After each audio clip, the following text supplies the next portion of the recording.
And wait a minute. Oh, El Diablo gets up. Oh, wait a minute. Diablo, how the hell do you get up from a tombstone pile drive on the concrete floor? How do you stop this guy? Oh, God. What a big comeback by El Diablo. That's a huge comeback. How do you stop this monster? Oh, my God. And Cody's getting roughed up. Irish whip. Oh, thank. Oh, my God. But wait a minute. Then El Diablo going for a huge power bomb. A sit-out power bomb by El Diablo. Oh, and nails it. That should do it right there. It's over. 1, 2, 3. That's it. Cody Hawkins gave it his all, but it was not meant to be. El Diablo was your winner here at SummerBash, but you gotta give credit to Cody Hawkins. Gave it his all, but it was not meant to be. And what a battle that was. Send back to JD King for the Aftershock Match. Take away, JD.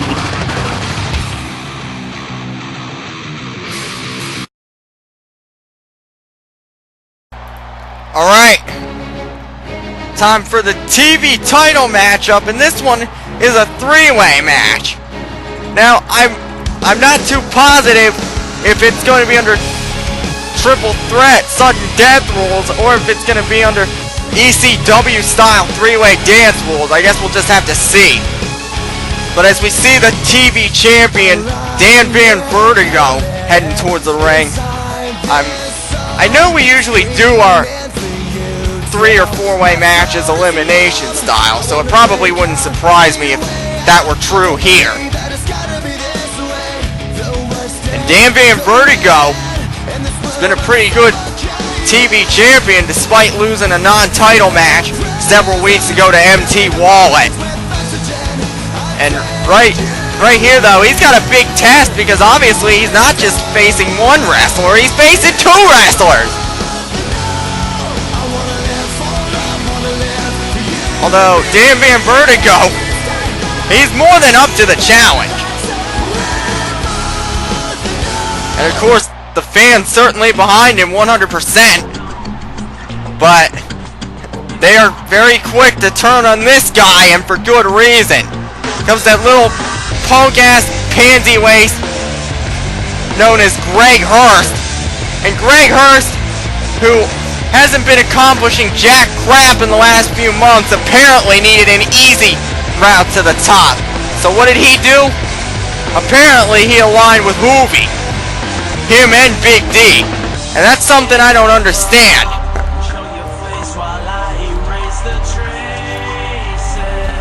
But then again, what can you say?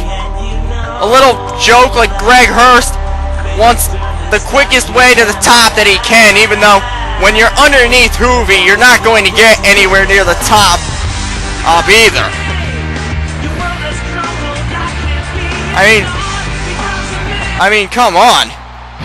Hoovy, his goal when he puts a group together is do whatever possible to glorify Hoovy. If you don't believe me, just ask Cypher and Cadaverous. Or Tommy Gunn and Skull, but then again, they're still apparently following him around like puppies on his ass.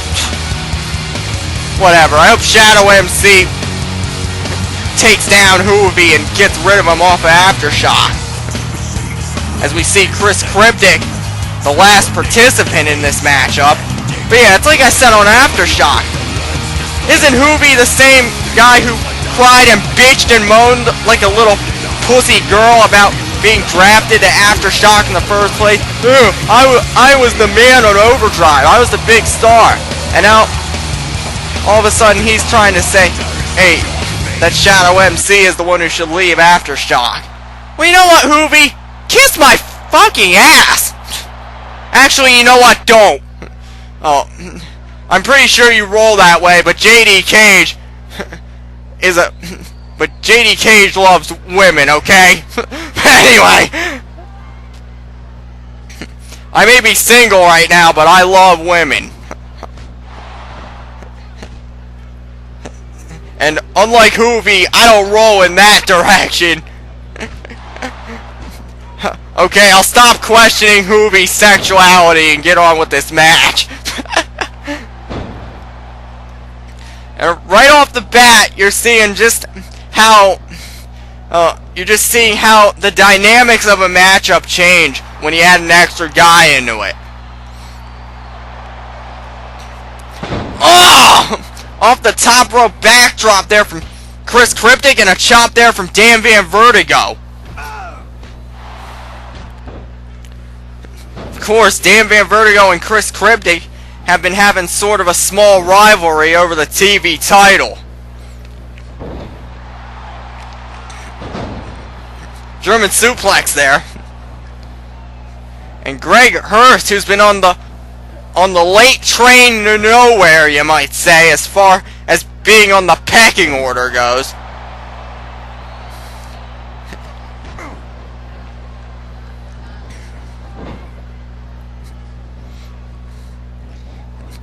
Oh! Using another wrestler as a projectile weapon against another wrestler.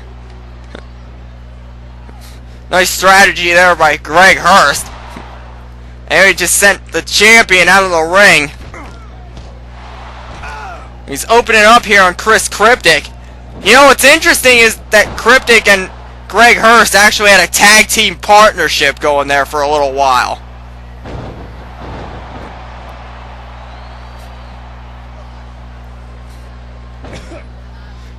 Stomp to the groin there. Dan Van Vertigo, you know he's the cousin of Steve Farrell, the BYU champion, so he's probably learned a thing or two about being the dirtiest player in the game. Sends him in the ring. And it seems like Cryptic tried to get a cheap shot in on Vertigo. Vertigo just turns it back the other way.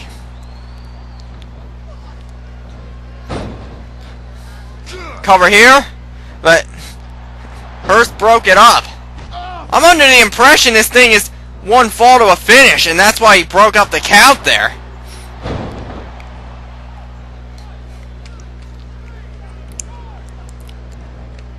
Of course, we still got the US title and the BYU title on the line in matches as almost presumably had a TV champion there. Yeah, Brandon Moore defending the US title against Stephen Kell, the Extreme Giant, who's also putting up his EBA Internet title, and whoa! Nice strategy there from Chris Cryptic. And we got a cover on Greg Hurst. No, 2 count. And we also, man, we'll talk more about the BYU Championship in a second. How about on Aftershock, when Stephen Kell and Brandon Moore just going at it and tearing up the whole ringside area. And you have, of course, the BYU Championship on the line. The Nature Boy Steve Farrell, that's Dan Van Vertigo's cousin, defending against Sean Matthews, is putting up the EBA title. Moonsault, but I think he only just barely clipped him. And we got the World Heavyweight Championship on the line for Overdrive. CJ Hawkins, the higher standard himself, going against the new effing sellout, Ashley Dunn. And we got a pinfall attempt right here, but he broke it up. What was that about? Well, actually, if this is a one fall to a finish match, it doesn't matter who gets pinned. Whoever gets pinned, Vertigo's losing the title. Unless Vertigo himself pins either Hurst or Cryptic. And there's the Scrap Buster, and Hurst very quick to break it up. Good ring awareness. But yeah, Ashley Dunn, his actions since Vendetta, when he was the Masked Man, I've just been disgusted with him. You know what? Ashley Dunn, be thankful I'm not calling your match with Hawkins. Because I would be just cussing you out because you're a little bitch. You truly are the new